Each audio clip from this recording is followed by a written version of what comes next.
오늘 하나님이 주시는 5월 첫째 주 말씀 함께 읽고 말씀을 묵상하도록 하겠습니다. 오늘 말씀은 로마서 말씀입니다. 로마서 11장 25절에서 12장 2절 말씀입니다.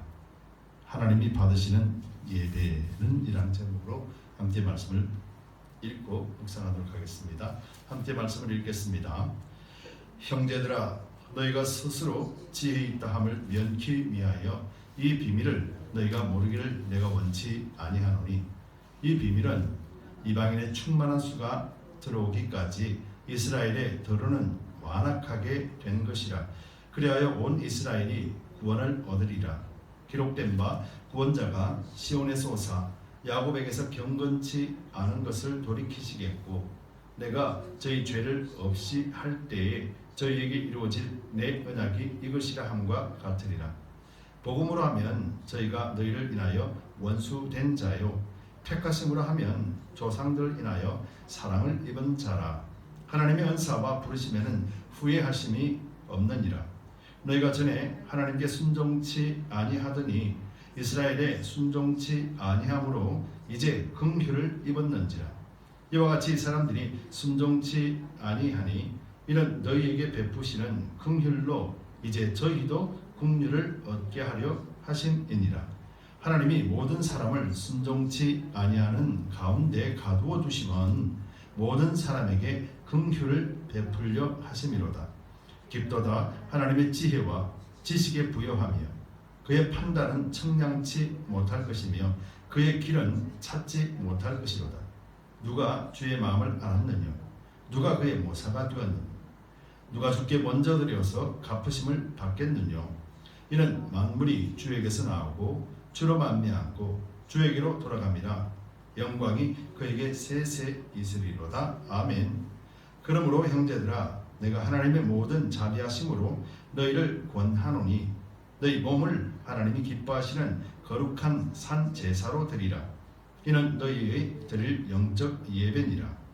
너희는 이 세대를 본받지 말고 오직 마음을 새롭게 함으로 변화를 받아 하나님의 선하시고 기뻐하시고 온전하신 뜻이 무엇인지 분별하도록 하라. 아멘.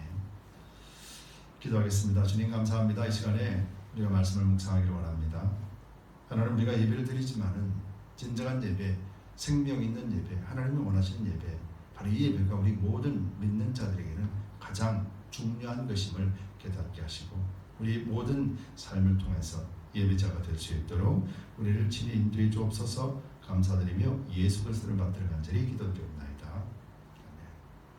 우리 함께 성경을 드시고 또 우리가 힘차게 선포하도록 하겠습니다.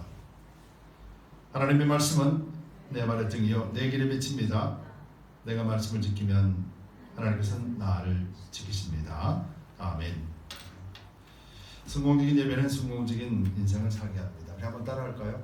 성공적인 예배는 성공적인 인생을 살게 합니다.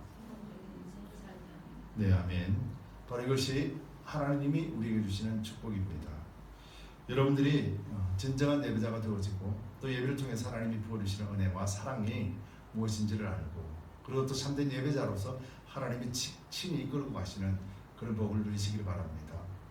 하나님을 알면, 예수님을 알면, 성령님을 알면 우리가 이 땅에서 조금도 부족함이 없습니다. 그리고 또 성령 안에서 누리는 의와 평강과 희락이라고 하는 놀라운 선물의 의미를 잘 알고, 이 비밀들이 풀어졌을 때 우리는 참된 믿음으로서 하나님만을 기뻐할 수 있는 존재가 됩니다. 그리할 때 하나님은 이 땅에 사는 모든 것들에 대한 책임을 하나님이 지신다라는 것에 대해서 분명히 경험하게 되고 더욱더 찬송하게 되게 됩니다. 바로 이 복이 우리에게 진정한 복이 되고 여러분들에게 복이 되고 가정에 복이 되고 우리 자녀들에게도 물려주는 그런 유산이 되시기를 예수 그리스도 이름으로 축복합니다. 여러분, 요즘 시대가 어떻습니까? 요즘 시끄럽죠. 우크라이나나 러시아 전쟁 때에도 조용했던 사람들이 이제 팔레스타인과 이스라엘의 전쟁에 있어서는 다들 들고 일어납니다. 그리고 누가 옳은지 그른지, 그래서 각자 오른편에 서서 이렇게 세상 가운데서 힘들게 또 사람들로 하여금 자기들을 주장하면서 반대, 찬성이라고 하는 그런 옳고 그름의 잣대를 가지고 지금 온 세상을 지금 듣고 있죠. 참으로 힘든 시대에 살고 있습니다. 그뿐만 아닙니다. 지진도 있고 홍수도 있고, 특별히 밤들 지역에는 오늘 날씨가 춥습니다. 히터를 틀었거든요. 근데 어떤 지역에서는 50도가 넘어가는 뜨거운 날씨가 있고, 그래서 뜨거운 날씨 때문에 죽어가는 사람들도 있고, 어떤 곳에서는 또 엄청나게 추워서 또 죽는 사람들도 있고, 예전과 같지 않습니다. 지금 이 시대를 바라보면요, 예전에 불과 10년 전, 20년 전 그때 상황과 급변하게 변하고 있는 것을 우리는 묵도할 수 있습니다. 그런데 이런 것을 바라보면서 우리는 가만히 버르려니 하고 산다라면 우리는 정말로 하나님을 모르는 것과 같지 않을까 하는 생각을 한 거예요. 여러분, 성경을 보면은 세상이 보입니다. 성경을 보면은 세상이 어떻게 돌아가고 있고 어떻게 결말을 맺고 있는가를 잘 보여주고 있습니다. 여러분, 특별히 팔레스타인과 이스라엘에 대한 전쟁을 보면서 교회도, 믿는 사람들도 아마 의견이 분분할 것입니다. 믿는 사람들조차도 저렇게 하면 안 되지, 예수님의 사랑이 있는데 약한 자를 저렇게 무력으로 완전하게 그냥 썰어버리고 그 땅에 살지 못하도록 밀어내는 것이 옳은가라고 하는 갑론을박이 믿는 자들 사이에서도 일어나고 있지요. 여러분, 이런 현상들을 바라보면서 우리는 어떻게 이런 현상 속에서 우리가 믿는 자로서 어떻게 대처하고 어떤 생각을 가져야 될까라는 부분에 대해서 우리는 많은 생각을 해야 될 줄 믿습니다. 시대 상황 속에서 우리가 시대의 흐름을 따라갈 것인가 아니면은 믿음으로 따라갈 것인가를 결정해야 되는 중요한 순간의 기로에 놓여 있는 것이죠. 바로 이것이 교회가 해야 될 일이고 또 성도들이 바르게 분별하면서 살아내야 되는 일들인 것이죠. 여러분, 이스라엘은 단적으로 예를 들자면 이스라엘은 절대로 지지 않습니다. 이것이 성경의 관점이에요. 그리고 그들이 잘했다라는 것이 아니라 그들이 믿는 하나님이 그들을 왜 지켜두시는지를 그들은 압니다. 그리고 그 땅은 하나님 주신 가나안 땅이라고 여기고 믿음의 땅이라고 여기기 때문에 절대로 물러설 수 없는 땅입니다. 또 반대로 팔레스타인 또한 절대로 물러설 수 없는 땅입니다. 그들은 그 땅이 조상 대대로부터 물려온 땅이고 조상 대대로부터 살았던 땅이기 때문에, 그래서 이 전쟁은 끝나는 전쟁이 아니라 완전하게 누군가가 멸망당해야만 끝나는 전쟁인데 그 멸망도 쉽지 않다는 것이죠. 왜냐하면 이스라엘은 지금 팔레스타인과 전쟁하는 것이 아니라 팔레스타인뿐만 아니라 주변의 중동 국가들과도 전쟁을 지금 치르고 있는 상황과 똑같기 때문입니다. 그렇기 때문에 팔레스타인이 완전하게 무너지도록 내버려두지 않는 것이 또한 아랍권에 있는 사람들의 세력들이죠. 이스라엘 또한 절대로 포기할 수가 없습니다. 그것은 예루살렘 성을 중심으로 해서 하나님 시온산이 회복되어지고 그곳에 메시아가 올 것이라는 기대를 갖고 있고 그 믿음 가운데 살았던 것이고 또 수천 년간 나라를 잃어버렸던 그 민족이었기 때문에 하나님이 다시 찾게 해준 그 땅을 절대로 잊어버릴 수가 없기 때문에 그들은 목숨을 바쳐서 그 땅을 지켜내기로 하기 때문에, 여러분, 우리가 이 영적 배경, 신앙적인 배경을 알 수 없다라면 사람들은 지금 이스라엘을 욕을 많이 합니다. 함께 더불어 살면 되지 왜 저럴까? 사람들은 욕을 많이 하죠. 그런데 이스라엘의 역사를 잘 아는 사람들입니다. 홀로코스트로 해서 수백만 명이 가스실에 죽었던 그 비참한 상황들을 역사 속으로도 사람들은 알지만은 오늘 이 상황 속에서는 이스라엘의 역사를 깡그리 잃어버리고 오늘 팔레스타인을 지배하고 짓밟는 이스라엘의 모습으로만 바라본다는 것이죠. 이것이 우리 인간의 연약함이고 인간의 죄성이라는 것이죠. 그렇다면 우리 믿는 그리스도인과 교회는 무엇을 바라보고 우리는 어떻게 기도하고 우리는 어떻게 대처해야 되는가, 이에 대해서 분명한 답을 알고 있어야 되지 않겠는가 하는 것이죠. 여러분, 궁극적으로는 이스라엘이나 팔레스타인이나 궁극적으로는 그들이 예수 그리스도를 알지 못하기 때문에, 그리스도의 사랑을 알지 못하기 때문에 그들은 죽이고 뺏고 하는 것이 당연하다고 여깁니다. 그들은 죄의 의식이 없습니다. 왜냐하면 그들은 그것이 옳다라고 여기기 때문에요. 바로 그래서 그들에게는 예수 그리스도 복음이 필요합니다. 이스라엘도 하나님 앞에 범죄하고 있는 것이고 팔레스타인도 하나님 앞에 범죄하고 있는 현상이 오늘날의 현상이라는 것을 우리가 영적인 눈으로 바라봐야 됩니다.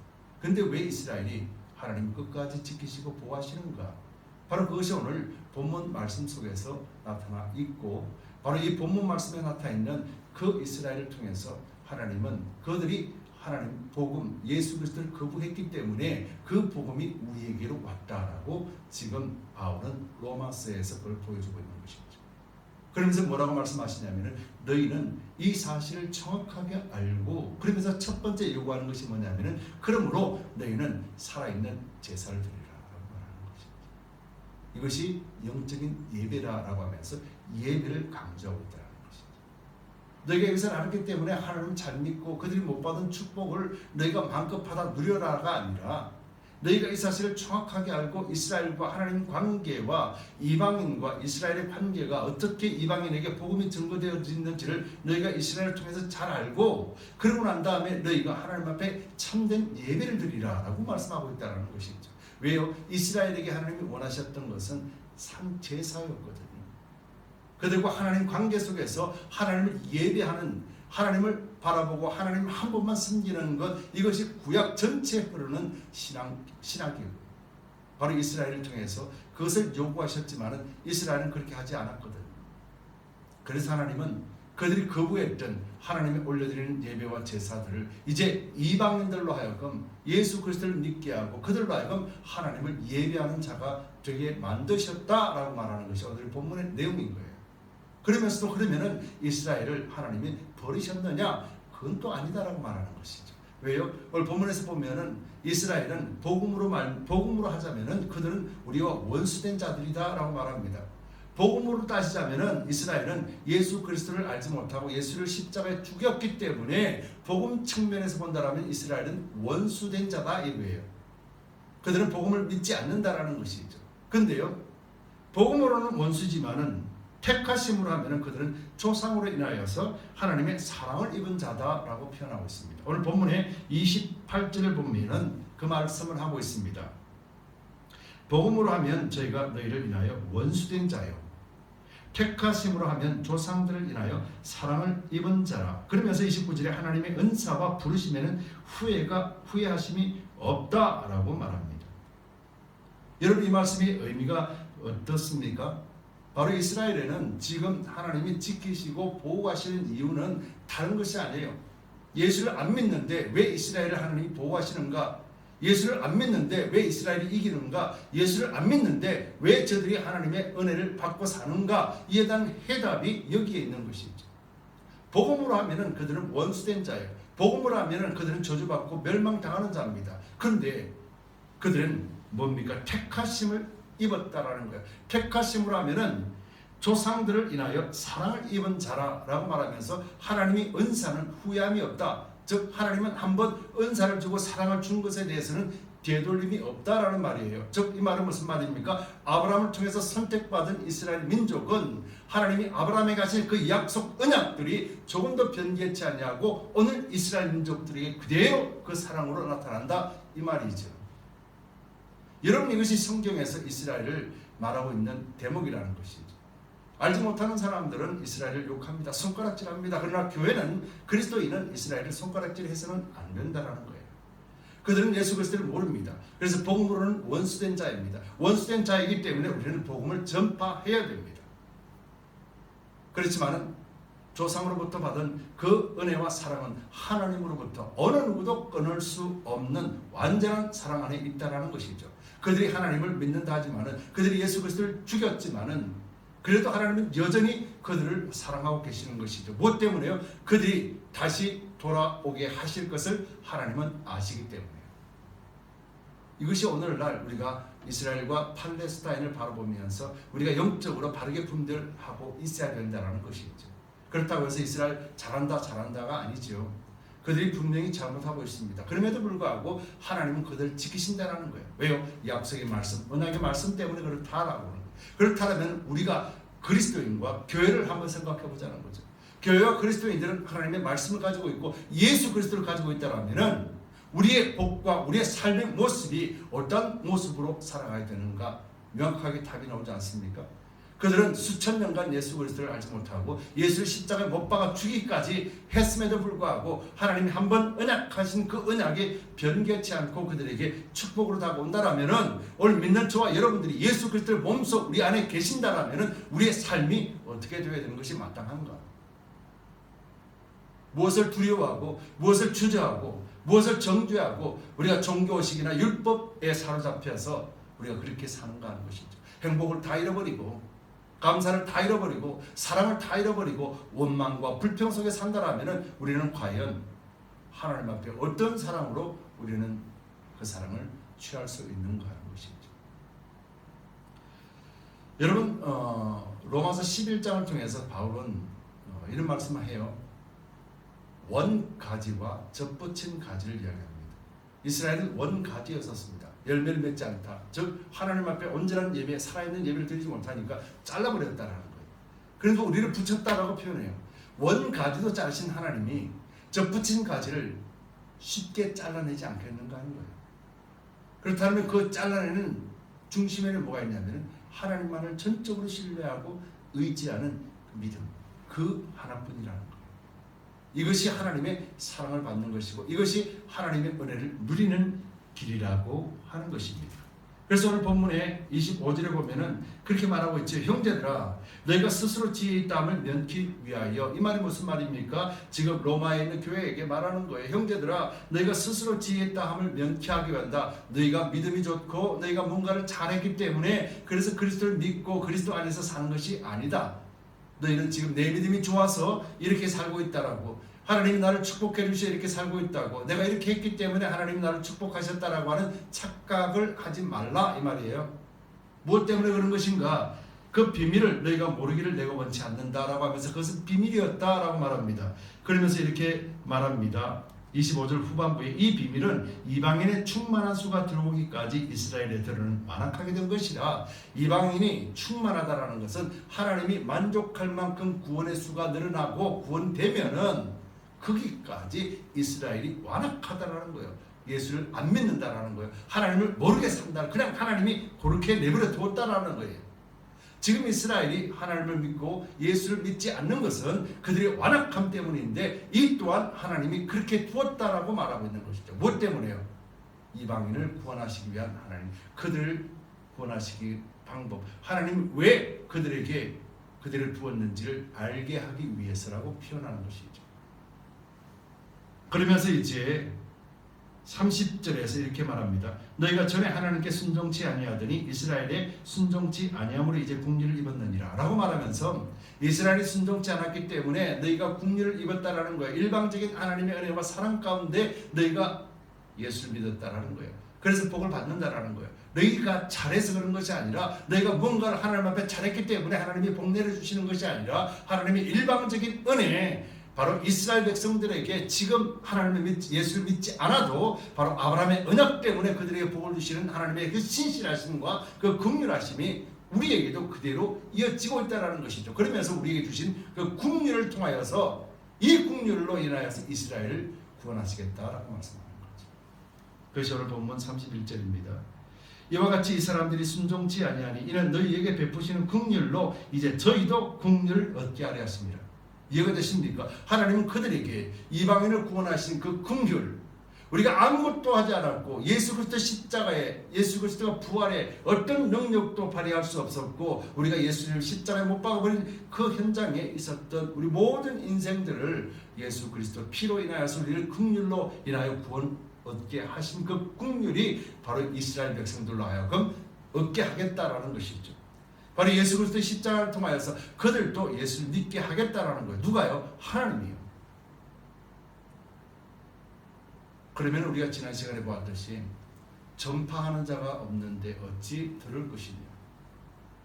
누가 전해야 되겠습니까? 교회가 전해야 되는 것이죠. 그리스도인이 전해야 되는 거예요. 왜요? 세상은 예수를 몰라요. 예수님을 아는 자는 오직 그리스도인밖에는 없어요. 교회 밖에는 없어요. 그렇기 때문에 그들에게 들려주어야 되는 거예요. 뭐요? 예수 그리스도에 대해서. 그래서 32절에 하나님의 모든 사람을 순종치 아니하는 가운데 가두어 두시면 모든 사람에게 긍휼을 베푸려 하십니다. 즉 모든 사람들이 하나님을 알지 못하고 예수 그리스도를 믿지 않는 단계 그냥 두었다라는 거예요. 바로 아담의 죄로 인하여서 그들이 죄 가운데 그대로 내버려 두었다라는 거예요. 그렇게 하신 이유는 하나님의 긍휼을 알게 하기 위해서라는 거예요. 그래서 우리가 하나님을 믿는다라면 예수를 믿는다라면 그 긍휼하심을 믿는 것이고, 그래서 우리에게는 뭐가 나옵니까? 감사가 나옵니다. 그 긍휼을 알면은 감사가 나옵니다. 그 감사를 나오면 하나님 앞에 진정으로 하나님 앞에 예배드리는 자가 되는 것입니다. 여러분, 예배는 하나님이 받으시는 제사예요. 그렇기 때문에 예배의 주인공은 누구세요? 하나님이세요. 근데 사람들은 착각해요. 예배의 주인공이 누군지 몰라요. 예배는 드리는 것이에요. 근데 예배를 본다고 그래요. 쇼하는 것도 아닌데 예배를 본다고 그래요. 누가 노래를 부르면 잘했다고 박수 쳐요. 여러분, 이것이 얼마나 잘못된 상황인 줄 아십니까? 그럼 뭐 때문에 그래요? 하나님의 긍휼하심을 알지 못하기 때문에. 그래서 첫 번째, 하나님에 대한 진정한 우리를 구원하신 그 부분에 대한 감사가 전혀 없기 때문이에요. 왜? 내가 왜 감사해야지? 내가 왜? 나는 이렇게 살아있는데 라고 하는 사람들이죠. 그러면서 33절에 깊도다 하나님의 지혜와 지식이 부여하며 그의 판단은 청량치 못할 것이며 그의 길은 찾지 못할 것이다 라고 말해서 인간이 어떻게 하나님의 마음을 알고 인간이 어떻게 해서 하나님을 믿게 되었는가. 우리 인간은 아무것도 아니고 인간의 노력도 아무것도 아니고 인간은 아무것도 아니라는 것을 34절에 말하는 거예요. 35절에 누가 주의 마음을 알았느냐, 누가 그의 모사가 되었느냐, 아무도 없다라는 거예요. 누가 주께 먼저 드려서 갚으심을 받겠느냐, 누가 주님 앞에 내가 이렇게 했으니까 나를 구원해 주옵소서, 내가 이렇게 했으니까 나를 예수 믿게 해 주옵소서, 누가 그렇게 했네. 아무도 그럴 사람이 없다라는 거죠. 그러면서 이는 만물이 주에게서 나오고 주로 말미암고 주에게로 돌아갑니다 라고 말하면서 모든 만물들이 주로부터 나왔고 주로부터 돌아간다라는 거예요. 즉 주님께서 주인 되신다라는 거예요. 모든 창조주가 되신다라는 거예요. 이것을 지금 로마서를 통하여서 바울이 이스라엘 민족을 말하고 이방인을 말하면서 그렇게 말하는 거예요. 율법과 그리고 그들 종교 의식 속에서 예수님을 십자가에 죽게 만든 유대인들을 향하여서 그들이 어떤 상황이었고, 이것 때문에 우리 이방인들에게 은혜가 와서 우리가 예수를 믿었는데 그 믿는 것이 우리의 노력과 수고도 아니었고 하나님의 일방적인 긍휼 때문에 우리가 믿게 되었다 라고 하면서 이스라엘이 저들이 안 믿었기 때문에, 저들이 하나님을 거부했기 때문에 우리에게 왔다라는 비유를 통해서, 이건 비유예요. 비유를 통해서 우리가 이스라엘에 대하여서 어떻게 생각하고 또 하나님에 대해서도 어떻게 생각해야 되는가를 지금 바울은 말하고 있는 거예요. 비유예요, 비유. 쟤들이 갖기 싫다고 해서 우리가 그냥 줬다라고 말하는, 이것은 비유로 말씀하는 거예요. 이 비유라는 것은 너무도 좋은 생명을 그들에게 주었지만은 그들이 거부했기 때문에 라고 표현하는 거예요. 그래서 그 거부한 것, 불순종을 강조하기 위함이지 쟤들이 갖기 싫어서 그래서 너한테 줬다, 그런 의미가 아니에요. 착각하면 안 됩니다. 그들의 불순종을 강조하기 위해서 이런 표현을 쓰고 있는 거예요. 그래서 너희는 하나님 앞에 어떤 자가 되라 라고 말씀합니까? 바로 오늘 본문 12장 1절 2절 너무도 중요한 말씀을 지금 바울은 여기서 하고 있는 것이죠. 이스라엘이 잃어버렸다는 것, 이스라엘이 지금 하지 못하는 것, 이거 지금 너희가 하라고 예수 그리스도를 믿게 하고 그리스도 안에서 구원 얻게 하셨다라고 말하고 있는 것이죠. 자, 본문 1장 12장 1절 2절 그러므로 형제들아 내가 하나님의 모든 자비하심으로 너희를 권하노니, 바울이 권면하잖아요. 바울이 권면하는 배경 근거는 하나님의 자비하심이라는 거예요. 바울이 개인적인 감정으로 권면하는 것이 아니라 하나님의 그 자비하심으로 권면한다라는 거예요. 우리 모든 그리스도인들이 사람들에게 권면할 수 있는 것은 내 감정이나 내 지식이 아니라는 거예요. 내가 저 사람을 좋아하니까 내가 권면해야지. 그건 거짓말이라는 거예요. 그렇게 하지 말라는 거예요. 하나님의 참된 사랑을 알고 그 사랑 안에 하나님의 자비로 인하여서 우리가 권면해야 된다는 거예요. 믿는 사람들에게도 내가 좋아하는 사람, 싫어하는 사람 구분할 수 있잖아요. 싫어하는 사람에게는 제가 믿든지 말든지 나는 상관없어, 잘못된 거라는 거예요. 좋아하는 사람에게도 내가 좋아하니까 전해줘야지, 잘못된 거라는 거예요. 하나님의 자비하심으로 근거가 된다라는, 하나님이 당신을 사랑합니다라는 확고한 믿음 가운데 권면하는 것이라는 것이죠. 자, 그렇게 됐을 때 너희 몸을 하나님이 기뻐하시는 거룩한 산제사로 드리라. 이는 너희의 드릴 영적 예배니라. 여기서 말하는 것이 너무도 중요합니다. 한글로는 너희 몸이라고 그러고 영적 예배라고 그럽니다. 근데 산 제사라고 부릅니다. 무엇이 산 제사고 무엇이 몸이고 무엇이 영적인 예배인가? 바울은 지금 뭐라고 말하고 있는가? 이것을 보기 위해서는 우리가 원어를 살펴볼 필요가 있는데, 너희 몸이라는 것은 단순하게 몸이라 아니라 몸들이라고 말하는 거예요. 복수형이에요. 즉 이 말은 몸이라고 하는 것은 무엇을 상징적으로 말하고 있냐면은 교회를 상징하고 있다. 여러분, 예수님께서 이렇게 말씀하셨어요. 예수님은 마태복음 8장 20절에서 예수께서 이르시되 여우도 굴이 있고 공중에 새도 거처가 있을 때 인자는 머리 둘 곳이 없다. 즉 몸뚱아리가 없다 이 말이에요. 그런데 에베소서에서 보면은 그 만물을 그 발 아래 복종하게 하시고 그를 만물 위에 교회의 머리로 주셨느니라. 교회는 그의 몸이니 만물 안에서 만물을 충만케 하시는 자의 충만이라. 즉 몸이라고 하는 것은 예수님이 머리로 계실 수밖에 없는 온전함을 이야기하는데, 이 몸이 뭐라고 그랬어요? 교회를 말한다는 것. 자, 그러면은 오늘 본문에서 너희 몸을, 교회는 하나님이 기뻐하시는 거룩한 산 제사를 드리라. 하나님이 기뻐하시는 것은 산 제사라는 거예요. 죽은 제사가 아니라 산 제사. 그럼 무엇이 산 제사인가? 여러분, 살아있다라는 것이 뭐예요? 죽었다라는 것이 뭐예요? 제사라고 그랬잖아요. 그럼 죽은 제사는 무엇이며 살아있는 제사는 무엇인가? 여러분, 죽은 제사를 보면은 구약의 제사를 이야기하는 거예요. 구약에서 뭐예요? 짐승을 죽여서 그 피로서 하나님께 올려드린 향기로 드렸잖아요. 짐승을 죽여서, 그래서 죽인 시체, 죽은 짐승을 불태워서 나의 죄를 정가시켜서 드렸다라는 거예요. 그럼 산제사는 뭐예요? 산제사는 예수 그리스도를 제사라는 거죠. 여러분, 예수님이 십자가에 죽으셨어요. 제물이 되셨어요. 예수님이 부활하지 않으셨으면 산제사를 드릴 수가 없잖아요. 근데 예수님이 부활하셨어요. 살아 계셨단 말이에요. 그러니까 산제사라는 건 뭐예요? 예수를 믿는 믿음으로, 예수의 이름으로 제사를 드리는 거죠. 여러분, 예수의 이름으로 제사를 드리고 예수의 이름으로 사랑을 행하고 예수의 이름으로 가난한 자에게 물 한 잔 대접하고 예수의 이름으로 우리가 랭캐스터 홈리스를 섬기고 예수의 이름으로 신학생을 섬기고 예수의 이름으로 선교하는 거예요. 우리에게 주신 하나님의 사랑을 실천할 수 있는 길은 예수 그리스도를 통해서만 가는 거예요. 이것이 영적인 원리고, 그를 통할 때 하나님이 기뻐 받으시는 것이 된다는 거예요. 내가 하고 싶어서 나 이렇게 해야 돼, 말씀에 내가 순종해야지, 내가 이렇게 가봐야지, 이게 아니라는 거예요. 예수의 이름으로. 예수의 이름이라는 것이 무엇이겠습니까?